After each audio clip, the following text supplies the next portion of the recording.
Welcome to another book review video. So today is YA books. All the books that I'm talking about today are YA. I have 7 books to talk about today. 4 of them I'm going to give official reviews for, and 4 of them I'm just going to talk about a little because I didn't finish them, so I can't give an official review for them, but I still think it's worth talking about to let you guys know why I decided not to finish them. So the books I'm going to give a full review to include 1 sorta classic, 2 sci-fi fantasy-ish books, and 1 contemporary, including Scrooge #worstgiftever by Brent Wright, Sapphire Blue, the second book in the Ruby Red series by Christian Gere, Passenger, the first book in the Passenger duology by Alexander Bracken, and Since You've Been Gone by Morgan Matson. The books that I didn't finish but will still kind of be talking about will include The Rat Prince by Bridget Hodler, Twilight by Stephanie Meyer, and Breeder by K.B. Hoyle. There will be timestamps in the description if you're interested in hearing about anything in particular. So the first book is Scrooge #worstgiftever by Charles Dickens and Brent Wright. This book is Charles Dickens' A Christmas Carol adapted into text messaging. I really like this book. I think it was really creatively done. I'm really glad that someone decided to take classic literature and make it in a way that's easier to understand and more interesting for younger people. And I think he did a really good job of it too. I like how he didn't just copy-paste translated it, but he actually wrote it so that the characters are aware that they're talking in text messaging. Like Scrooge will say, "I'm blocking this number," or something like that. And he also makes it very funny while sticking to the real story. If you have like trouble getting into stories like this, then I recommend this series. He definitely makes things make more sense. I've read the actual Christmas Carol book twice, and I've seen several movie adaptations, and I still ended up understanding A Christmas Carol just a tiny bit more reading this than I did from all those other experiences. I will say that even though I don't think he actually ever explicitly swore, there are some abbreviations like WTF and AF that he uses in here, so just be aware of that. Overall, I think it's a really good book, and I'd say 8 out of 10 stars.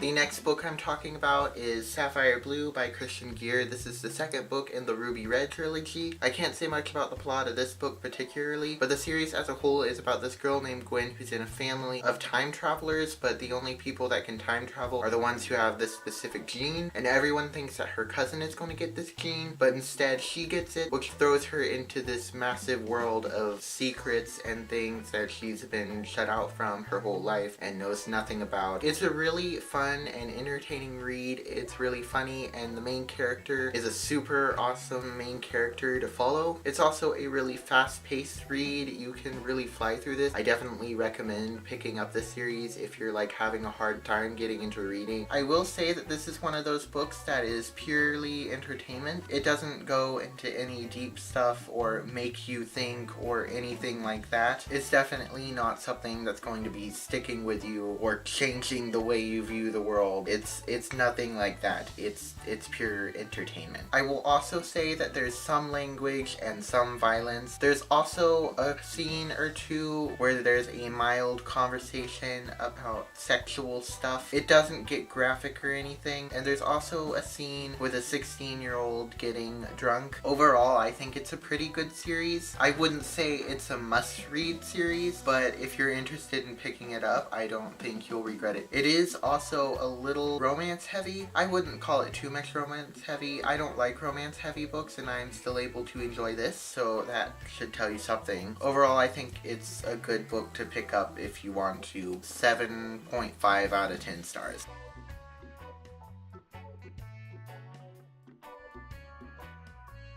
The next book is Passenger by Alexander Bracken. This is the first in a 2-book series. Plot is kind of similar to Ruby Red. It's about this girl who finds out that she's in this family of time travelers and gets mixed up in all that. It's pretty different from Ruby Red, but just giving the synopsis, they sound a lot the same. First, let's just talk about how beautiful the cover is. This is nice. And I really wish that this cover had better content on the inside. side, because I didn't personally really enjoy the story of this book. The first half of the book was super slow and kind of boring, and then when it felt like it was going to stop getting slow and boring, like the adventure was taking off now, that's also when the romance took off. And as I just said, I don't like romance heavy books, and this was pretty romance heavy. I felt like we got 2 pages of action and then like 50 million, 100 gazillion pages of romance. Maybe that's just because I didn't like the romance part, so I was reading it slower. I feel like this book is marketed more as an adventure book, and it's definitely more of a romancy book to me. I didn't like it. Looking at it as a romance novel, I still don't think it was very good. It was a very overdone romance. Everything seemed really super dramatic and grossness, and I didn't like it at all. You know how sometimes romance is in books can like have like paragraphs of like very vagueness, and you're pretty sure something sexual is happening here? This book had that. I didn't like it at all. I also just didn't think the love interest made that good of a match, but I suppose that's more personal opinion. The parts that were actually adventure were pretty good, but it was really hard to enjoy the action and adventure parts when the romance aspect of this book was eating up all the rest of it. There's also a decent amount of violence and also a little bit of language, so this book gets 2 out of 10 stars, maybe 3. I didn't enjoy it that much. I'm not going to continue the series, even though there's just 1 book left. I don't care to do it. I wouldn't recommend it.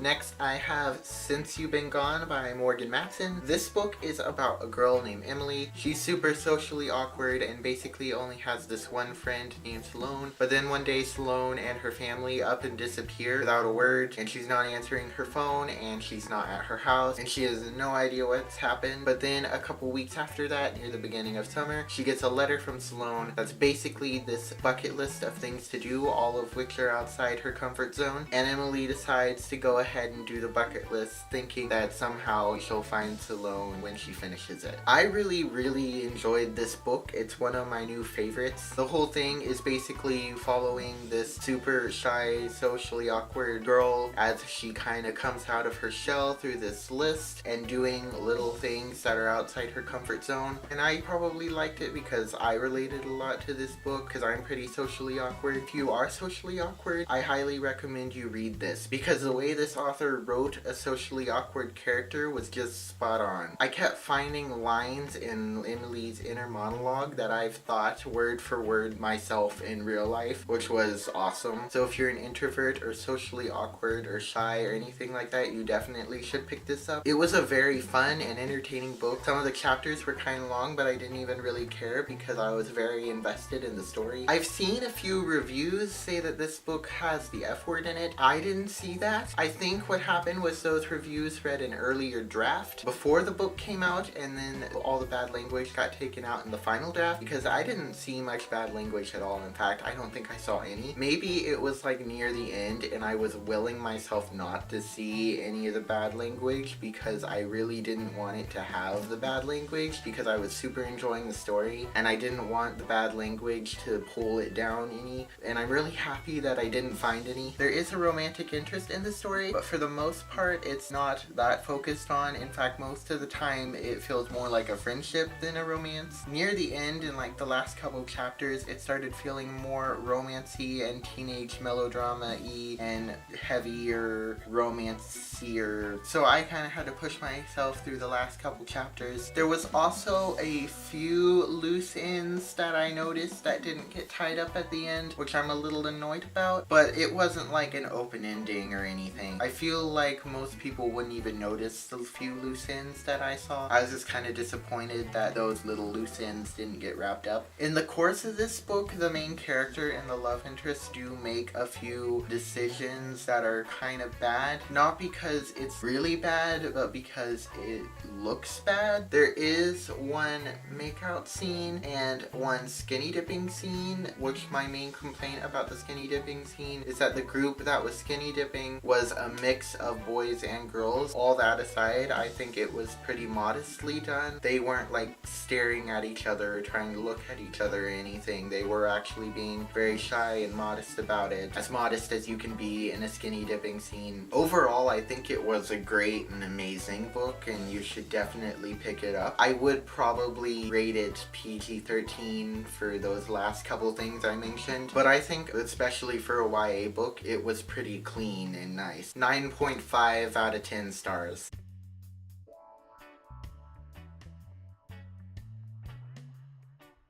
Okay, so now we're gonna talk about the books that I didn't finish. The first one is The Rat Prince by Bridget Hodler. This book is a Cinderella retelling where instead of the prince falling in love with Cinderella, one of the rats that gets turned into her coachman falls in love with her. And I thought that sounded really good, so I picked it up. I actually DNF'd this book twice. I picked it up several months ago, but it was kind of boring. I wasn't really interested in going, and it was also a lot heavier than I was expecting it to be. It definitely needed some more humor and levity in it. It also kind of read like a middle grade novel, which I don't consider that a bad thing, but I do hear people complain about novels that are meant for an older audience reading like middle grade or children's novels. So I DNF'd it there, and then like about a month ago I got reinterested in it, so I picked up where I left off and kept going. But then we got to this part where the villain does something very evil and gruesome, and I didn't see it coming at all. This book, even though it was kind of heavy feeling, I didn't expect it to go this dark and gruesome, and it just really came out of nowhere and punched me in the face. So I DNF'd it a second time because I really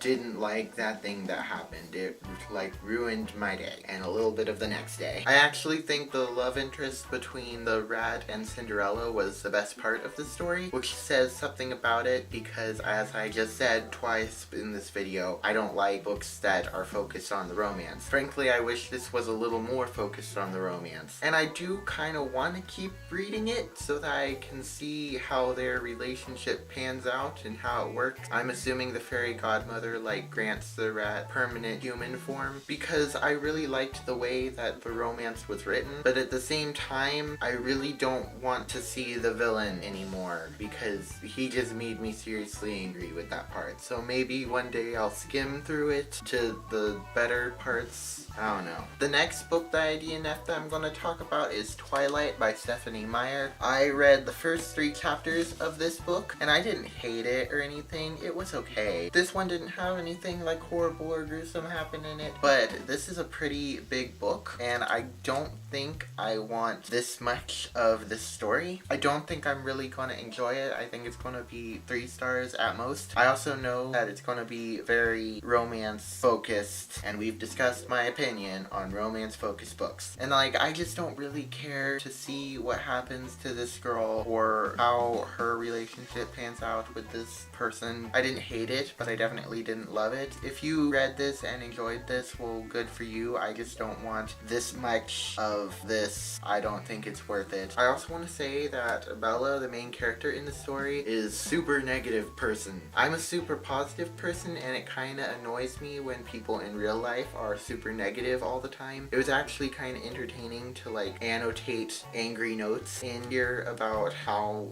much she was being negative. I mean, the story starts out with her moving to Washington of her own free will, and she complained about that, and then she complained about how she didn't have any friends there, and then she made friends, and then she complained about them. Pretty much the only thing that I saw that she didn't complain about was the love interest. Actually, I take that back. She complained about him too. She pretty much complained about everything. Not outwardly. From a different character's point of view, I probably would just think she's like a quiet, okay person, but her inner monologue is just like everything is not good. And I just don't understand how someone can be this negative and ungrateful for everything. The next and last book I have to talk about today is Breeder by K.B. Hoyle. I got to chapter 9 on this. I'm not 100% sure how to describe this book. It's kind of like a dystopian, and like there are these women that are breeding, I guess, and like they have this very weird society going on and stuff like that. It was being very vague about the world around it, and if you're interested in that kind of thing, here you go. I'm not a big massive fan of this kind of story. cringy, so that's one thing. And then we reach this part where something really violent happens, and it